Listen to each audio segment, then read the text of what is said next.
Hello, हाँ जी, नमस्कार प्यारे विद्यार्थियों। सभी को राम राम, खम्मा घणी सत श्री अकाल।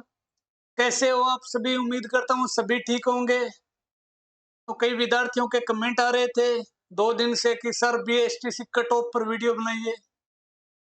तो अभी वीडियो बनाने के लिए टाइम होना चाहिए आपके पास।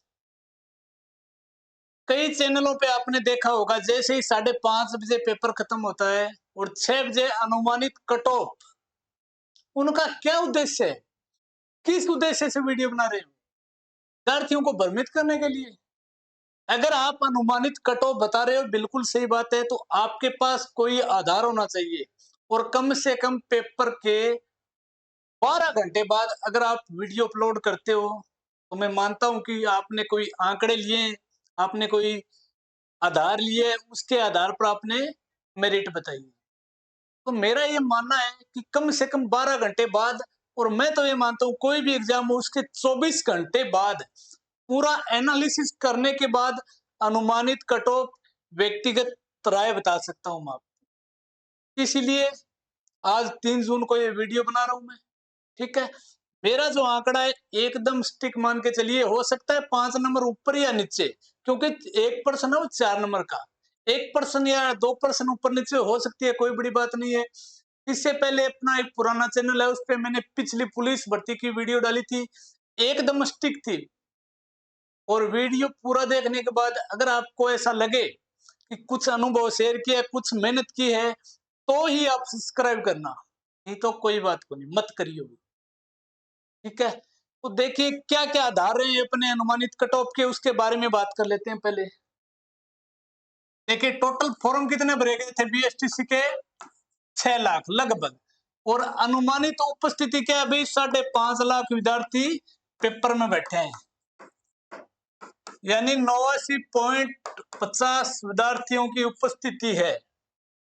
इन 5.5 लाख में से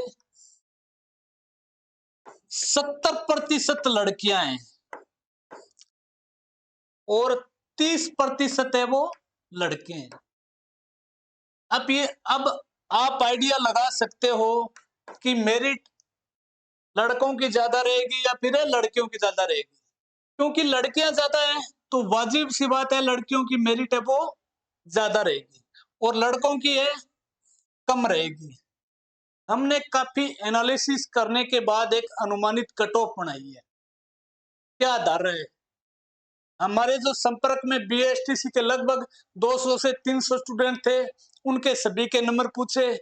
इसके अलावा सोशल मीडिया पर कमेंट में विद्यार्थियों के नंबर देखे। इसके अलावा दोनों पेपर है उसका एनालिसिस किया अच्छे तरीके से। उसके बाद ही हमने कट ऑफ निर्धारित किए या अनुमानित बनाई है।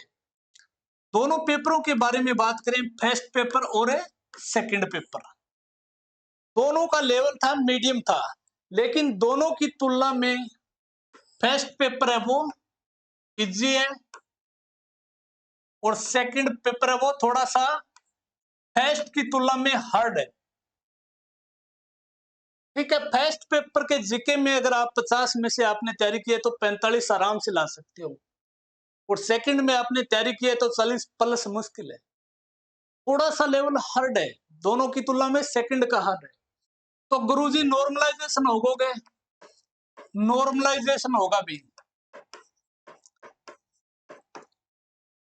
और मेरा ये मानना है कि नॉर्मलाइजेशन में सेकंड पारी के जो विद्यार्थी हैं उनको फायदा मिलेगा।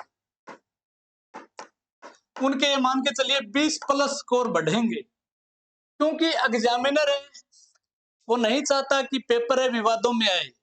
एग्जामिनर दोनों को नॉर्मलाइजेशन करवाकर दोनों पेपरों को समानता करवाने की कोशिश करेगा। ठीक है, इस आधार पर हमने एक अनुमानित कट ऑफ बनाई है। देखिए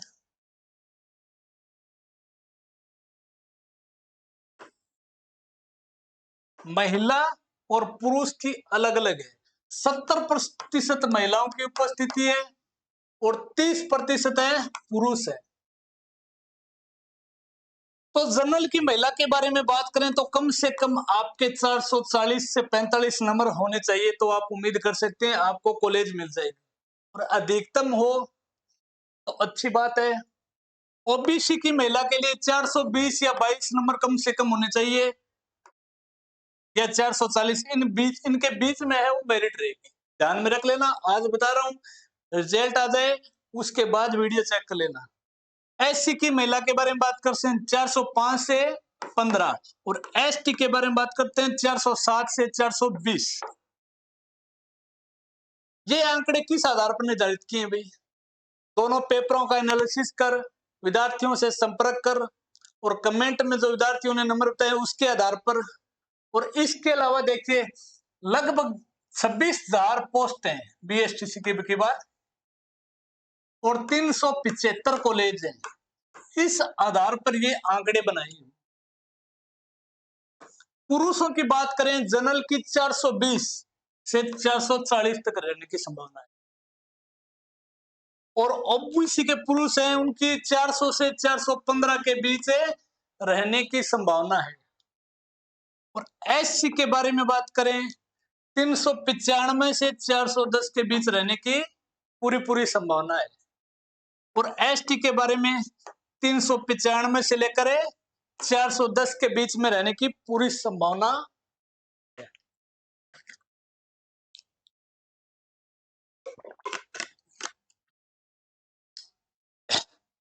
देखो भाई, अपन पुरुषों की मेरिट के बारे में बात कर रहे हैं, तो मैं ये कह रहा हूं कि पुरुषों की मेरिट इससे भी कम रहेगी।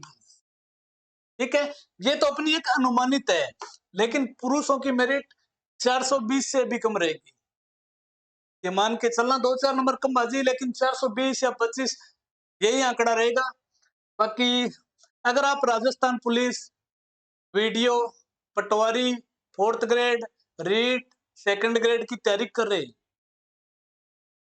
इससे संबंधित कोई भी भर्ती हो, कोई भी समस्या हो, आप कमेंट में बताइए, आपको कमेंट में आंसर मिलेगा। और हर प्रकार की भर्तियों की सूचना के बारे में आपको वीडियो उपलब्ध कराया जाएगा। इसके अलावा अपने चैनल पर Rajasthan police, BSTC 4th grade PTT के लिए इतिहास और पॉलिटी की क्लासें चल रही हैं। इसके अलावा 10,000 प्लस प्रश्नों के क्विज चल रही है, वो निरंतर जारी है। तो आपको अगर वीडियो अच्छा लगा है तो लाइक, शेयर और सब्सक्राइब जरूर कीजिए। और रही बात ये 26,000 सीटें, पिछली बार की तुलना में क्या आंकड़ा रह सकता है? पिछली बार मेरिट ज्यादा गई थी, क्या रीजन रहा उसका? एक तो समय खूब था, ठीक है, पढ़ने के लिए 30 जून को पेपर था, और सीटें भी खूब थी। इस आधार पर पिछली बार मेरिट वो ज्यादा गई थी। सीटें सॉरी कम थी, समय खूब था पढ़ने के लिए। 30 जून का एग्जाम था। All the best, thank you दोस्तों। अगर वीडियो पसंद आए तो सब्सक्राइब जरूर कीजिए, शेयर जरूर कीजिए।